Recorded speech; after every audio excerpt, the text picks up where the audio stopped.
जनपद मुरादाबाद से एक बार फिर स्वास्थ्य विभाग की लापरवाही और फर्जी डॉक्टरों की करतूतों का एक बड़ा मामला सामने आया है। सवाल यह है कि मौत का सौदागर बने इस डॉक्टर पर आखिर कब तक होगी कार्रवाई। थाना पागबड़ा क्षेत्र का न्यू इंडियन हॉस्पिटल नाम भले ही बड़ा, लेकिन इलाज के नाम पर मरीजों की जिंदगी से हो रहा है खिलवाड़।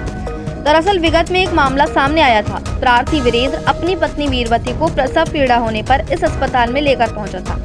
बताया जाता है कि सौरभ, जो कि खुद को MBBS डॉक्टर बताता है, उसने महिला को गलत दवाई दे दी। दवा इतनी खतरनाक साबित हुई कि महिला को तेज ब्लीडिंग शुरू हुई और फिर खून चढ़ाने के नाम पर 20,000 रुपए की मोटी रकम वसूली गई। इतना ही नहीं, प्रियंका नाम की महिला जो खुद को BMS डॉक्टर बताती है, उसने भी 15,000 रुपए और वसूल लिए और दोनों ने मिलकर महिला का बड़ा ऑपरेशन कर दिया। नतीजा, हॉस्पिटल में ही महिला की मौत हो गई।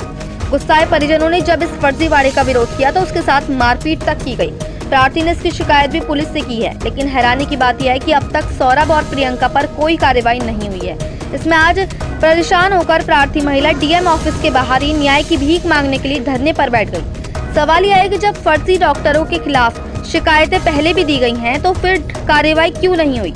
आखिर किसके संरक्षण में चल रहा है ये मौत का धंधा? इस अस्पताल में एक के बाद एक लगातार इसी तरीके के मामले सामने आते रहते हैं और ये सुर्खियों में बना रहता है। आखिर क्यों ये हॉस्पिटल एक के बाद एक केस बिगाड़ता ही चला जा रहा है? प्रशासन और स्वास्थ्य विभाग इसमें क्यों आंख मूंद कर बैठा है? कब तक ऐसे सौरभ और प्रियंका जैसे नकली डॉक्टर मरीजों की जिंदगी से खेलते रहेंगे? जवाब चाहिए प्रशासन से भी और स्वास्थ्य विभाग से भी। अब देखने वाली बात ये होगी कि क्या पीड़िता के धरने पर बैठने के बाद भी उसे न्याय मिलता है या फिर वह ऐसे ही न्याय की भीख मांगती रहेगी। क्या पुलिस प्रशासन और स्वास्थ्य विभाग अधिकारी उक्त फर्जी डॉक्टरों को सलाखों के पीछे पहुंचा पाएंगे या नहीं, ये तो आने वाला वक्त ही बताएगा। मुरादाबाद से परवेज अंसारी की रिपोर्ट। शांति, आज तुम डीएम कार्यालय पर पलटफा मार के क्यों बैठी थी? मैं ऐसे ही बैठी थी। DM साहब सुनाई न कर रही थी, इसी मारे बैठी थी।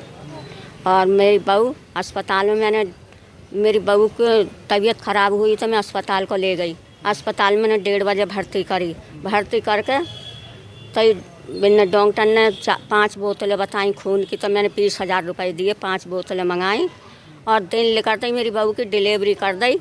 डिलीवरी की जाने कैसी डिलीवरी करी है। डिलीवरी करके मेरी बहू पूरे दिन सही नहीं रही। शाम को 7 बजे दम तोड़ गई। दम तोड़ने के बाद दूसरे अस्पताल को ले गया कि दौड़ा गिर गया। उन अस्पताल वालों ने, चौधरपुर वालों ने मना कर दी। तो वापस मेरी बहू, मैं बेहोश हो गई और मेरे लड़का आया तो मैं लड़के से कोस मोस को कह रहा। मेरे लड़के ने मना कर दी। मेरे लड़के के सामने की बात ही ना आई तो मैं घर को, मेरी बहू मराई वीरवती। मैं नाम ना जानती बस। हाँ, सौरभ। हाँ, तो मैं तो सौरभ। तो वे बोले कि घर ले जाओ, तो घर भेज दी मेरे बेहोशी के होने पे। तो बेहोशी के होने पे घर भेज दी। तो अब घर चली गई तो हम देखो क्रियाक्रम तो ज़रूर करते, घर से थोड़ा ही ले जाते थाने को। तो हमने सब क्रियाक्रम करके हम गए तो हमारे थाने वालों ने कोई सुनाई नहीं करी।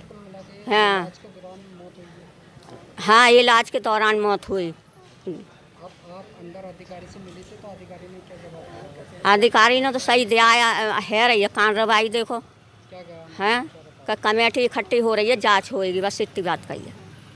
आप क्या चाह रहे हैं? हाँ, हम तो ये चाह रहे हैं हमारे बच्चों की सुनाई होए। हमारे नन्हे बच्चे हैं, 3 करने वाला कोई नहीं है, इकल्ला लड़का हम पे कमेगा नहीं। हमारे बच्चों की सुनाई होए। DM साहब सुनाई करें।